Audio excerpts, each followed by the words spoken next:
Hey there guys, alright, today we are watching a video from a channel that popped up on my recommended feed. I watched a couple of videos of theirs on my own time and found them really well made and just extremely interesting. But I figured this one would fit with the fantasy author reaction series. Now unfortunately, because of my throat, I don't know how much I'm going to be able to talk, so I do apologize for the likely lower than normal quality of this reaction. I will be doing my best, but it does sort of hurt to talk. Um, for that, I do apologize to you, and also if the original creator of the video sees this, I apologize as well. But this is the Dragon Paradox. Let's talk about the best creatures in stories, dragons. Let me look at that good boy. Fire. The problem started with a book. Actually, I suppose it started with a show, Dragons, a fantasy made real, that I watched enraptured late one school night. And you could say I've never heard of that show. it made me a little obsessed, not just with dragons, but with the paradox right there in the show's. Man, y'all, I've talked about this before. I love the D&D movie from last year. Was it only last year or was it is it 2 years now? No, I think it was just last year. I love the movie. It was, it's fun. Title. If dragons aren't real, the show asked, how does seemingly every culture, no matter how far apart, have legends of the same creature? It's because they're cool. The question that kind of ruined my life. Who are you? I'm the Latoy Dragon! There's one obvious solution to the dragon paradox. 7-year-old me would have told you. Dragons are real animals. They can just, like, turn invisible or something, and that's why scientists haven't noticed.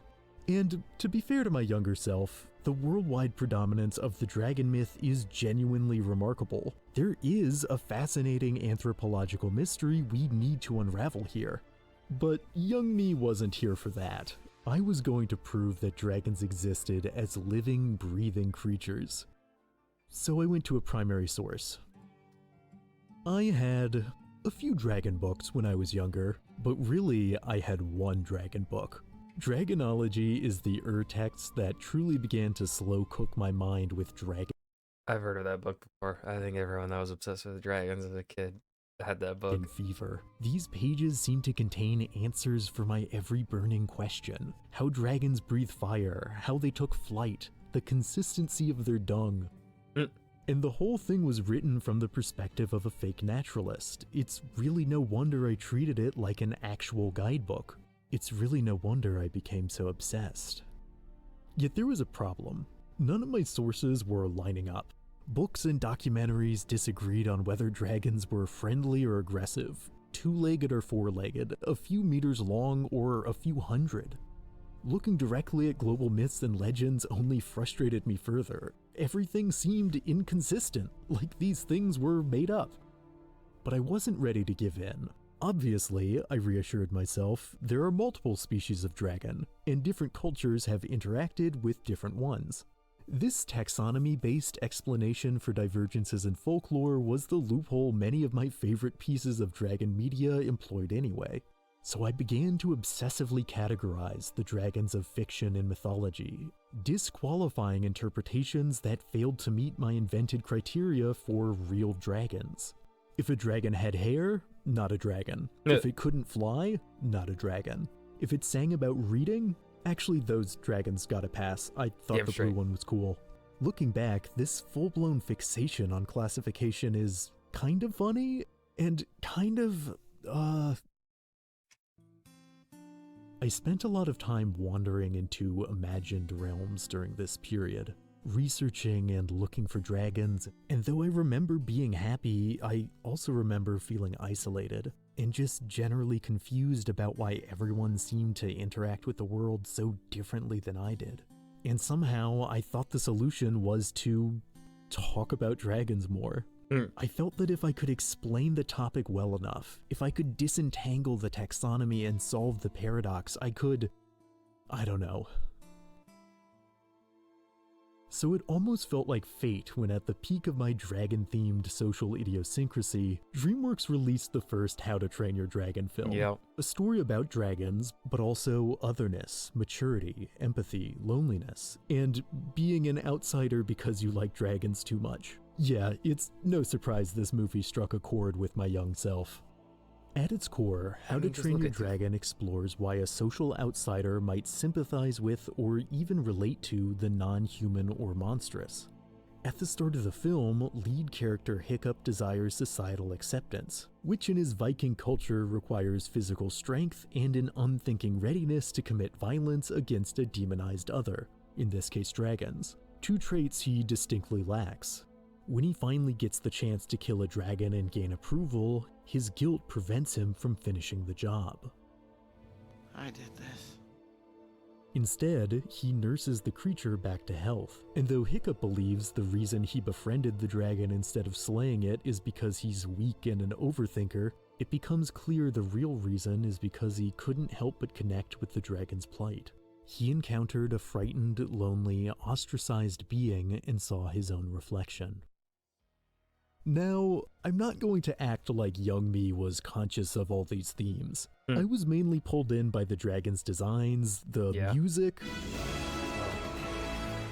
which is just what it actually sounds like to ride a dragon, I'm sure of it, and the fact the narrative pauses around the hour mark to show us a detailed classification system. Let's go! Though on some level I connected my experiences to that of the protagonists, I honestly wasn't self-aware enough to do so more than subconsciously. I remember thinking, wow, it sure would be tough to be an overly obsessive social castaway. Good thing everyone thinks I'm the coolest. It can be a challenging thing to reflect on your past self. I was cleaning out my childhood attic recently, and I found some old dragon drawings that brought back mixed memories. Recollections of sitting on my own, creating sketch after sketch. I recall how tightly I pressed the pencil, like I was trying to will dragons into existence through the sheer force of my tiny hand. In the book An Instinct for Dragons, anthropologist David E. Jones theorizes that creating art of draconic monsters is a deep-rooted human instinct derived from an intrinsic fear of reptilian predators. Although most scholars disagree with Jones's findings, I certainly recall my art coming from someplace primal. That's that then. The truth is, no single explanation for the cultural universality of dragons is entirely sufficient. Looking around the animal kingdom, there's all sorts of species that might have birthed scaly legends in the minds of ancient people. Hell, the very word dragon comes from the Latin draconis, a term synonymous with large snake. But not all cultures with dragon myths exist in proximity to formidable reptiles. Dinosaur fossils have a broader distribution, and one can certainly imagine how such remains might also conjure draconic images. That's always been my number one theory is like in dinosaur bones. But direct connections are difficult to prove definitively. The anthropological origins of dragons likely aren't a straight line. Fiction is simple. The truth is, well, it's messy. I think that's part of why child me held so tightly onto the idea that dragons were literal creatures. I wanted them to be direct, categorizable, something that I could understand and control. I could at least know my dragon facts.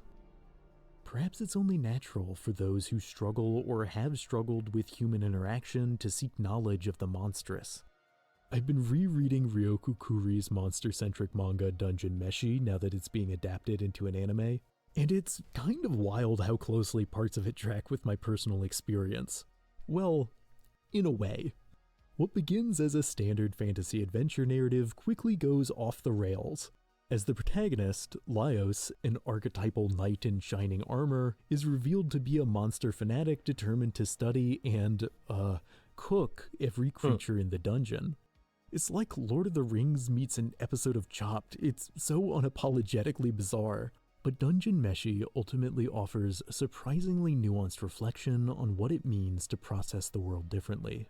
Through the series, we're shown Laios cannot pick up on social cues the same way as his peers, nor does he recognize that most people don't want to hear a never-ending barrage of monster facts. Though often framed through a comedic culinary lens, Laios' desire to comprehend the non-human ultimately stems from his difficulties connecting with the human.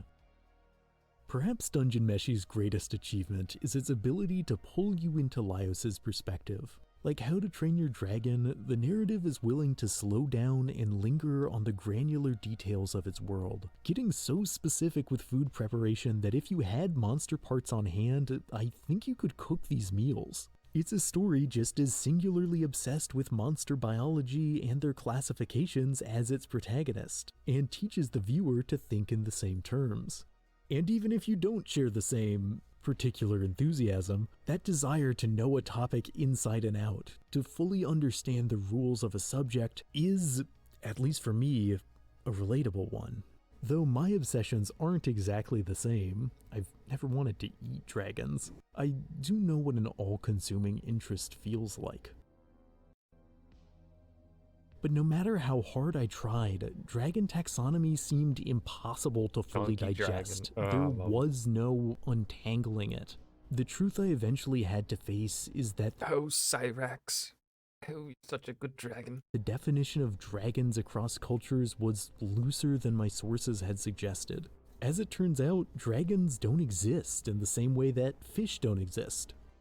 Okay, that sounds weird. What I mean is, we all understand what fish are, but because all land vertebrates are fish descendants, there's no taxonomic definition of fish that doesn't include humans. Lots of animal taxonomy gets blurry in this way. Well, like, reptiles make sense as a category of similar-ish scaly creatures, but since birds are descended from dinosaurs, they technically fall under reptilia too, which does not feel right. That doesn't mean these terms are useless, just that life's categories aren't as orderly as they seem, and folkloric nomenclature like dragons work the same way. In my attempts to make dragons fit an inflexible structure, I remember following models I'd seen in books, labeling wingless dragons as drakes or legless dragons as worms. But really, all I was doing was applying false rigidity to terms that, in myth, were more fluid.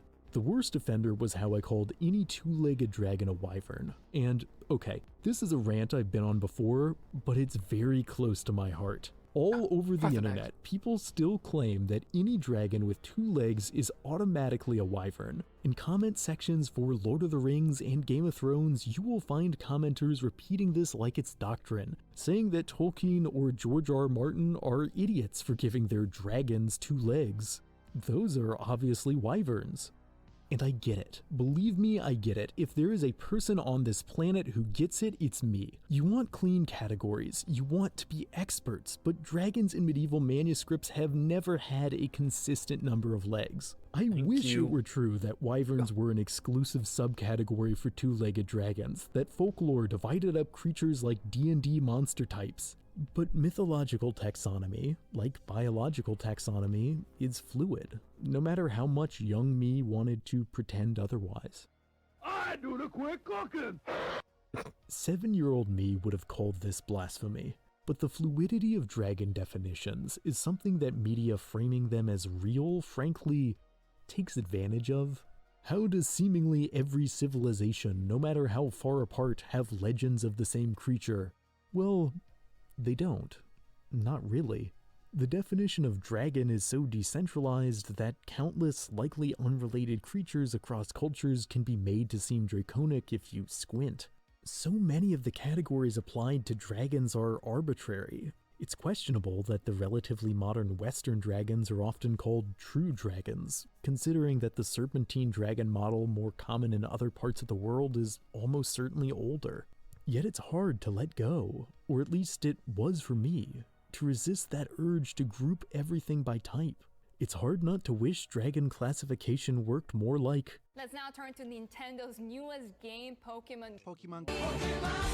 I think that for a lot of people, the desire for rigid categorization of fictional creatures comes from one franchise in particular.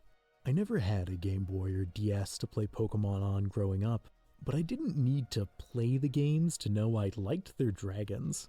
Specifically, I liked that they were categorized. A series all about types, Pokemon seemed made for me. I remember how ecstatic I was when I finally got my hands on an old Pokemon encyclopedia at a yard sale. Finally, I thought, here's a franchise that values creature classification the way I do. But pedantic little complainer that I was, I remember vocally objecting to what Pokemon placed in the dragon type. Many of the creatures bestowed that title hardly seemed scaly, scary, or dragon-y enough to be deserving of the designation, and other Pokemon I thought should qualify didn't make the cut. I always figured this was just a me thing, but while researching for this video, I found out that lots of people share my opinion and have taken to the internet to complain. People have strong feelings about Pokemon classification, a fact I learned when I mixed up the regions in my old Pokemon biology video, which is still the mistake I've gotten the most comments about. And I think that's great. Seriously, I understand that kind of passion. But in the case of Pokemon's dragon type, I wonder if we're being a bit too harsh. Dragons in folklore aren't as consistent as we like to pretend. If medieval artists didn't have to limit their imagination with what counted as a dragon, maybe Pokemon artists shouldn't either. Maybe forcing things that are made up to follow strict taxonomic parameters is a little limiting. Yes. Weirdly enough, I actually think the How to Train Your Dragon series is what eventually allowed young me to overcome my obsession with fictional rigidity. Because those films almost completely threw out the plot of the original books, and I remembered not caring. And this was at the age where if an adaptation was even slightly different from the book, I took it upon myself to care. A lot. But these films had their own themes, and needed to rework how dragons function conceptually to fit those themes. In the books, Hiccup's dragon Toothless is this weedy little thing, not an intimidating personification of the unknown, and Vikings and dragons get along from the start. But directors Dean DeBois and Chris Sanders recognized a narrative about an outsider connecting with the monstrous required a rework of the established lore. And even young me could admit it made the story better. For the first time, I remember considering if fictional uniformity was perhaps a little juvenile. I wish I could say my fixation on dragon classifications ended peacefully as the natural result of outgrowing the subject, but that's not what happened. On the cusp of my teenage years, fear of seeming immature, of being an outsider, led me to go full scorched earth, trying to erase any record of my childish interests. You might have noticed I used a stock image for my Pokemon encyclopedia. That's because I threw the real copy away. And I wanted to throw my dragon books away too. I would have if they hadn't gotten lost in a box years ago. The same is especially true for my drawings, which to preteen me were, as something I created, an excruciating reminder of the person I used to be. If they hadn't too been forgotten, I honestly might have burned them. And it's hard, even now it's hard, to overcome that fear of childishness. There is still, on some level, someone else's voice in my head telling me I should laugh at and belittle my past self for... what? Having an imagination? Oh, we're gonna get... I said at the beginning of this video that the question of how so many cultures have legends of the same creature kind of ruined my life. That's honestly not entirely fair. Yes, dragons, a fantasy made real, just appeared on TV one day with footage of what looked like a real scientist finding a dragon's corpse. Yes, that convinced me that dragons were real, kicking off a lifelong fixation. But is that the documentary's fault? The narrator guy does say, what if the legends were true? It was 7-year-old me who heard the legends are definitely true, and it's your job to prove it. To be honest, I was probably always going to turn out the way I did. It's just how I was made. It's a curious thing to be born different. You can feel the shape of this person you were expected to be, and you find yourself wondering why you aren't that person. And I still don't know exactly what's up with me. I don't have the precise label or category for it. I think I'm alright with that. Likewise, as I'm sure you've probably guessed, there is no single solution to the dragon paradox, which, yes, I know isn't strictly a paradox. And maybe it's a groan-worthy conclusion that the real answer was the friends or dragons we made along the way, but that feels right to me. Dragons have been with us since civilization's beginning. It's actually possible that, like most languages, all draconic myths stem from the same ancient root. It's also possible that making dragons is just something that humans do. That we independently find them in pieces of driftwood, in bends of rivers, in the patterns of the sky. There's evidence that a 3rd century Chinese historian labeled dinosaur fragments as belonging to a dragon around the same time peasants did the same thing with whale remains a continent away in Central Europe. And when I think about these past humans, linked through how they chose to imagine a more exciting explanation for the phenomena around them, I like to picture a connection across time to my younger self, doing the same thing. I've spoken in past tense a lot in this video, about who I was, the person I used to be. But I mean, a quick glance at my channel and the sheer number of dragons and creature classification videos I've made. Honestly, not enough dragons. Make more. And it's clear More that's dragon all videos. still a part of me. I've just found ways to manage my obsessions and channel them into new outlets, and though teenage me might be mortified, I think it's important to make peace with your past selves instead of trying to bury them. While making this video, sorting through the remnants of my childhood, I started thinking about how I haven't drawn anything in a while, so I picked up my pencil again. Dragons still fascinate me, and it's clear they still fascinate the world as well, continuing to be part of culture, changing forms as worldviews shift, never but so beholden to strict categories. I wouldn't want it any other way. And as always, thanks for watching. This ended up being more of a personal essay than I had anticipated. More a personal essay than I had anticipated as well. That was the dragon paradox, and I wish I wasn't sick while watching this because I feel like I would have had so much more to say.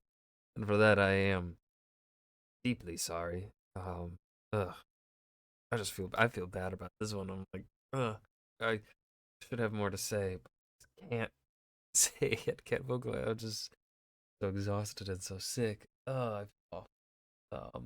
But I really wanted to watch this video, and I am so glad that I did. This fantastic. I think I definitely would have liked a bit more of an analysis on perhaps the dragon paradox, like in that more discussion around the origins of it, like why do we all love dragons? And of course there is that he touched on it, but I don't think he touched on it to the degree that I think was wholly satisfying. It definitely was more so a personal essay on otherness and why we modern day humans seem to attach to dragons. I would have liked then, he started touching on it a bit here, where in some he felt a connection to humans of the past in the love of dragons.